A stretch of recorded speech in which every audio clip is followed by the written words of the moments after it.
So picture this. It's 11 o'clock on a Sunday night. You're sitting at your kitchen table, and you are just staring at a blinking cursor on your laptop. Oh, the dreaded blinking cursor. We've all been there. Right.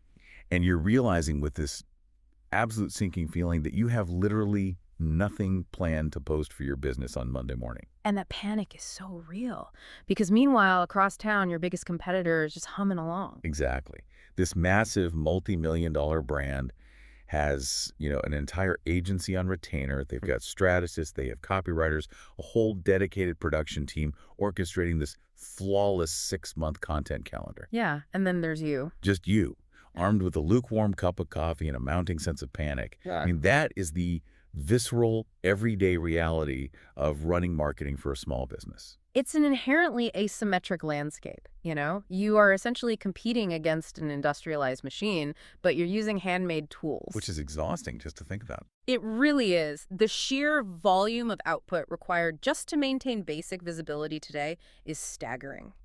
And doing it entirely alone, it's a structural nightmare. Well, that is exactly why we are diving into a stack of material today that completely rewires that dynamic. I am really excited about this one. Me too. We're unpacking excerpts from a really fascinating guide, Leveling the Field, Small Business Marketing with Canva AI. It's a game changer for sure. Yeah. So the mission for this deep dive is to figure out exactly how solo founders or, small teams can finally break out of that chronic cycle of playing catch-up. Yeah. How do you actually start competing for attention against massive marketing departments? Without just working 24 hours a day. Right. Okay, let's unpack this because we really need to look past the obvious cliches here. Like the whole small business owners wear a dozen hats thing. Yes, exactly. Everyone knows that. We know you are the founder, you're the sales team, and you're the customer service rep handling refunds on a Tuesday afternoon. Right, it's a given. But the real issue we need to look at is what that lack of hands actually does to your marketing strategy. Well, it forces you into a state of perpetual reaction. Marketing basically becomes a fire drill rather than an actual strategy. Oh, totally. Like you throw up a social media post only because you suddenly realize, oh, wait, my feed has been dead for an entire month. Exactly. Or you fire off an email blast just because revenue is a little light this week and you urgently need to drive a promotion. Yeah, it's entirely panic-driven. And the thing is, your audience absolutely picks up on that frantic energy. They really do. Yeah. But let's look at the disparity here for a second. If I'm that solo founder and I'm looking at the glossy, relentless output of a Fortune 500 company, it just feels like an insurmountable financial gap. It feels like they just have infinite money. Right. I just don't have their budget. It's like bringing a spoon to a sword fight. So is the real issue here just a simple matter of being outspent? Or is there a deeper structural disadvantage at play? That's the million-dollar question. What's fascinating here is that we constantly misdiagnose what that massive corporate budget is actually buying. Wait, really? What do you mean?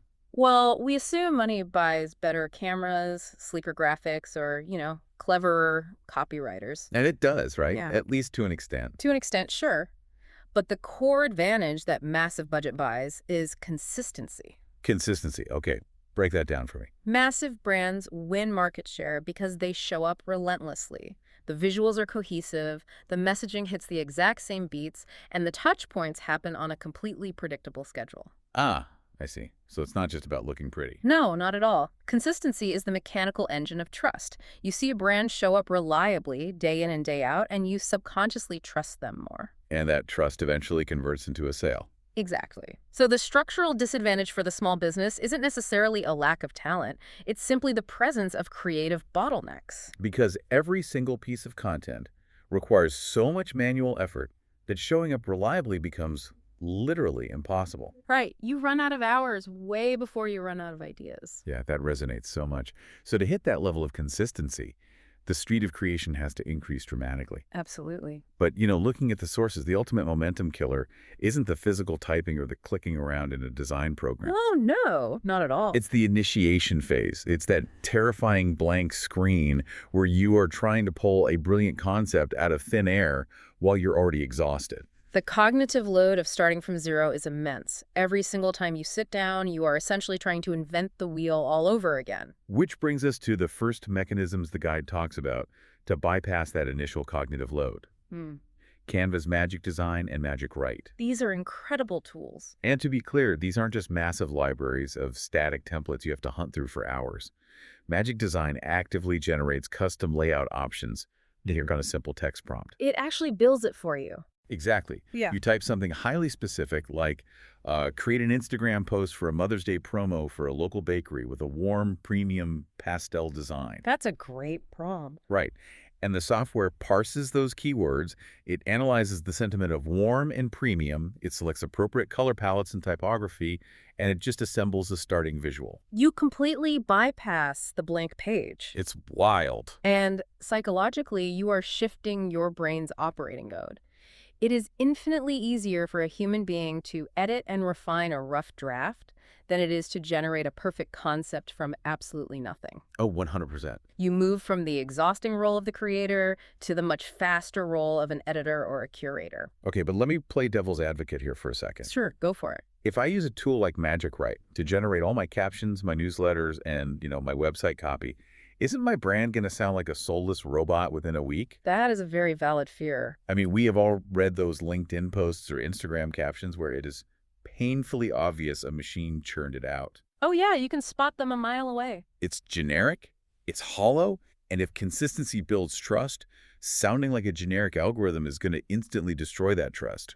You're absolutely right. But here's the rule from the source material. The output is only as good as the direction you provide. Okay, meaning what exactly? Well, if you feed an AI a lazy parameter, you Yeah. will receive a lazy synthesized response. If you just type, write a caption for my new candle, the algorithm has zero context. Right, it doesn't know who you are. Exactly. It has to mathematically guess what a standard candle company sounds like. And so it's going to default to the most average statistical mean of promotional language it was trained on. Which is why it sounds so boring. So how do you manipulate the tool to actually sound human and distinct? By applying incredibly rigid constraints. You have to think of it less like making a wish and more like programming a set of boundaries. Boundaries, I like that. Yeah, a highly detailed prompt acts as a fence. The guide highlights a really specific prompt as the gold standard for this. Let's hear it. Instead of a broad request, you write an Instagram caption for a small handmade candle business promoting a limited edition Mother's Day candle. Okay, setting the scene. Right. Then you add, the tone should be warm, premium, and emotional. Start with a question and end with a call to order before stocks run out. Wow, okay, so you're dictating the exact emotional resonance and the structural flow of the text. You are entirely removing the AI's ability to guess. You aren't asking the software to invent your brand's voice. You are forcing it to operate within the specific, narrow parameters of your existing brand identity. That makes so much sense. It's the difference between asking a stranger on the street to build you a house versus handing a master builder a highly detailed, millimeter-perfect architectural blueprint. The AI is the builder. Exactly. But you have to supply the blueprint. That blueprint concept really changes the whole approach. Okay, so the blank screen problem is solved. We have our layouts, we have our words. The foundation is there. But, marketing physical products introduces a whole different hurdle. Words and layouts are great, but a bad product photo can take a painstakingly crafted, high-quality item and make it look incredibly cheap. Oh, absolutely. Visuals dictate perceived value. You can have the best copy in the entire world, but if the image looks amateur, the perceived value drops to zero. It really does. So how does a solo founder get that high-end, expensive studio look without having, an expensive studio budget? This requires moving beyond just generating content to actually manipulating the reality of the images you capture. Because let's face it, most solo founders are shooting products on their smartphones in highly compromised environments. Right, like you take a picture of your artisanal skincare lotion, but it's sitting on your kitchen counter. Yeah, the lighting is weird, there's glare. And you can clearly see your toaster in the background. Exactly, it just screams amateur. And this is where the background remover tool completely changes the game. And the mechanism behind this is fascinating. It's one of my favorite features. It's so cool. With one click, the AI performs edge detection. It analyzes the pixels, it identifies the boundaries of the lotion bottle, it separates that foreground object from the messy kitchen background, and it just deletes the kitchen entirely. It's magic. Suddenly, you have a perfectly isolated product that you can drop onto a polished, solid color branded layout. It is entirely about controlling visual context. When you strip away the background, you strip away the context of small business owner's messy kitchen. Which is not the vibe we want. Not at all. And when you place that isolated product onto a clean, curated background, you apply the context of a premium established brand. Right. But what happens when you don't even have a photo to start with? That's a good point. Say you run a service-based business, like a digital marketing agency, and you need a header image for a blog post about artificial intelligence. You don't have a physical product to photograph. That brings us to text-to-image, which is powered by Magic Media. And we should clarify, this isn't just searching a stock photo library. Right, it's not just pulling up a Getty image. Sure. No, it's using latent diffusion to actually construct an image from static noise based on your text prompt. And just like with the writing we talked about, the parameters you set are everything. So you need that blueprint again. Exactly. You don't just ask for a picture of an office. You engineer the prompt. You say something like, a modern office space, warm natural lighting, premium but approachable style, no text. And boom, you are generating custom on-brand photography out of thin air. Notice the overarching theme here, though. It's not just about creating endless new things. It's really about repurposing and maximizing what you already have. Because small businesses have severely limited assets. Precisely. You cannot afford to orchestrate a new photo shoot for every single social media platform's specific dimension requirements. Oh, resizing is an absolute nightmare. Here's where it gets really interesting. Let's say you own a cafe. Okay, cafe owner. You finally get the perfect, beautifully lit vertical shot of your new seasonal latte for an Instagram story. It is gorgeous. A masterpiece. But then tomorrow, you realize you need a wide, horizontal banner image for the hero section of your website. Ah, the classic formatting dilemma. If you try to take that vertical photo and just zoom in and crop it horizontally, it becomes a pixelated mess. The framing chops off the top of the cup, and the entire aesthetic is just ruined.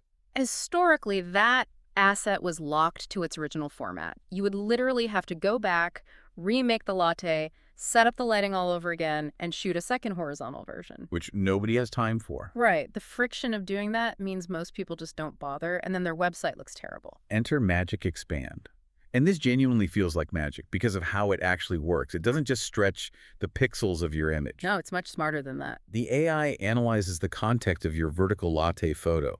It looks at the texture of the wooden table, the depth of field, the lighting source in the background, and it literally hallucinates the missing information. It's incredible. It builds the rest of the cafe around the edges of your photo, filling in the missing left and right sides seamlessly to turn a narrow vertical shot into a sweeping horizontal banner. You are taking one successful asset and deploying it across 5 different platforms without losing any visual integrity. It's wild. It really is the ultimate asset utilization. Efficiency in marketing means getting the maximum possible mileage out of every single piece of content you produce. Massive corporations have entire formatting departments dedicated to resizing and adapting assets for different channels. And this technology gives the solo founder that exact same multiplier effect. Okay, so generating new images is solved, and adapting good photos is solved. But what about the assets you already paid for? This is a huge pain point. We have all been in this frustrating scenario. You have an old promotional graphic, maybe a flyer for your bakery that a freelancer made for you like 3 years ago. And you paid good money for it. Right. But you only have the final exported PNG file. The text, the background, the images, they all bake together into one single unmovable layer of pixels. It is the equivalent of a baked cake. You can't just reach in and pull the eggs back out. Exactly. Once that file is flattened, the text is no longer text. It's just a picture of text. And if you want to change a single word, that asset is practically dead. Well, this is where Magic Layers comes in. They announced this back in March 2026, and the mechanism here is wild. It really is. You upload that flat-baked PNG flyer. The tool scans the image using optical character recognition to read the words. Okay. It then identifies the exact font being used or finds the closest possible match. It segments the text from the background shapes. And then? And this is the crazy part. When it pulls the text off the image, it uses that same in-painting technology we just talked about with Magic Expand to fill in the blank hole left behind the text. Oh, wow. It essentially unbakes the cake, turning a flat picture back into a fully editable, multi-layer design file. That is amazing. But hold on, let me ask you this. Yeah. If we have Magic Design that can conjure up a brand new layout in seconds, Why go through the trouble of reverse engineering an old file? Couldn't the business owner just use Magic Design to make a new flyer? I thought the same thing at first. Right. Why bother? Well, if we connect this to the bigger picture, you have to view this through the lens of business velocity and iteration. Let's stick with that bakery example. Okay. They have a branded, recognizable template for their weekly specials. Every Tuesday, the owner needs to update the text to announce Wednesday's pastry. Makes sense. If they use Magic Design, they might get a great new layout, but it won't look exactly like the branded template their regular customers recognize. So they lose that consistency we talked about earlier. Exactly. And if they have to contact the original freelance designer and wait 3 days for a new version just to change one sentence on a weekly specials template, they completely lose their agility. The friction of the process stops them from actually promoting the special? Precisely. It kills the marketing momentum. Magic Layers eliminates the friction of iteration. It gives the business owner total sovereignty over their historical assets. That's a great way to look at it. You own your stuff again. Right. You aren't locked out of your own marketing materials just because you lost the source file. A quick text update on a legacy flyer goes from being a massive logistical headache to literally a 5-second task. It creates a highly fluid, adaptable workflow. Total sovereignty. It's Yeah. huge. But, looking at this whole toolkit, It's a big toolkit. it is. We've got Magic Design parsing prompts, Magic Write generating copy, background remover isolating products, text-to-image hallucinating photography, Magic Expand building out environments, and Magic Layers reverse engineering files. It is a lot to take in. It really is. For you listening to this, the very real danger of information overload is huge here. Oh, definitely. I feel like someone just dumped 1,000 hyper-advanced puzzle pieces onto your desk. Yeah. So how does a solo founder actually implement this without just drowning in new software? The biggest mistake you can make is treating AI as a scattered collection of party tricks. Using these tools randomly just creates chaos, not consistency. So what's the solution? They have to be integrated into a linear, repeatable production workflow. And the source material actually outlines a very specific recommended sequence to orchestrate this. Let's walk through it. You start with the concept. You use Magic Write, with those strict blueprint constraints we talked about, to brainstorm ideas and draft your core copy. Okay, copy first. Once the words are locked in, you move to structure. You feed your concept into Magic Design to generate your initial layout options. So you've moved from an abstract idea to a tangible framework. Exactly. Then you populate that framework. If you need supporting visuals, you prompt text to image. If you are shooting your own physical products, you drop those photos in and hit background remover to instantly clean them up and give them that polished premium context. Right, get rid of the messy kitchen. Get rid of the toaster. Then, once the master design is perfect, you hit Magic Expand to resize that one asset into a vertical reel, a square post, and a wide email header. Repurposing at its finest. And finally, months down the line, when you need to run that same successful campaign again with just a slight tweak, you use Magic Layers to quickly edit the dates or the pricing without starting over. It really is an end-to-end ecosystem. But, we need to ground this whole conversation in reality for a minute. Oh, for sure. Because it is dangerously easy to become obsessed with the technology and totally forget the fundamentals of commerce. Right. AI is a world-class execution engine. That is all it is. It cannot and it will not decide your brand positioning in the market. Doesn't know your business. It does not know who your ideal customer is. It does not understand the unique problem you solve. And it certainly doesn't know what makes you fundamentally better than the competitor down the street. It's a highly skilled assistant, but it is not the CEO. Exactly. And this highlights the massive structural advantage that small businesses actually have over those massive big brands. Wait, really? We have an advantage. A huge one. Massive brands are deeply insulated. They have layers of bureaucracy, market research teams, and agencies sitting between the executives making decisions and the actual person buying the product. They're disconnected. But solo founders and small teams, they are sitting right next to the customer. Yeah. You are the one picking up the phone. You hear the hesitation in their voice directly. You know the personal stories? You know their specific localized pain points. Yeah. You know the deeply personal reasons why they choose to buy from you instead of, say, Amazon.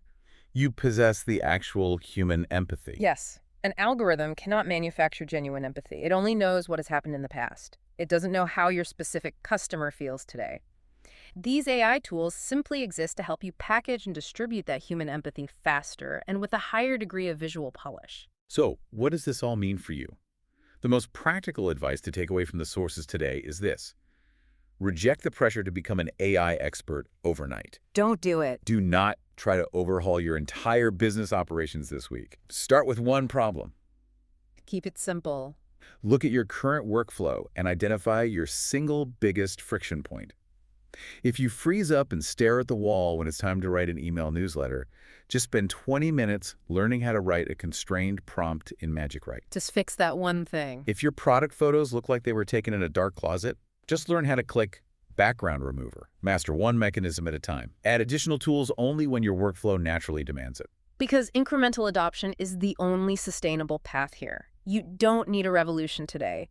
You just need to make tomorrow's output slightly faster and slightly better than yesterday's. The ultimate takeaway here is that the historical big brand budget barrier has been permanently shattered. It really has. You no longer need a massive financial war chest to create marketing that looks expensive. The real competitive advantage now is no longer capital. It is the intentional, strategic, and consistent application of these smarter tools to show up for your audience every single day. But that reality actually introduces a really fascinating complication, and it's something I want you to deeply ponder as we wrap up today. Leave us with a thought. If these mechanisms eventually make the execution of a highly polished, visually flawless marketing essentially free and instantaneous for everyone, then looking professional will completely lose its value as a competitive advantage. Wow, wait, that's true. It will simply become the baseline expectation. Every business, no matter how small, will have perfect lighting, perfect grammar, and beautiful layouts. Right.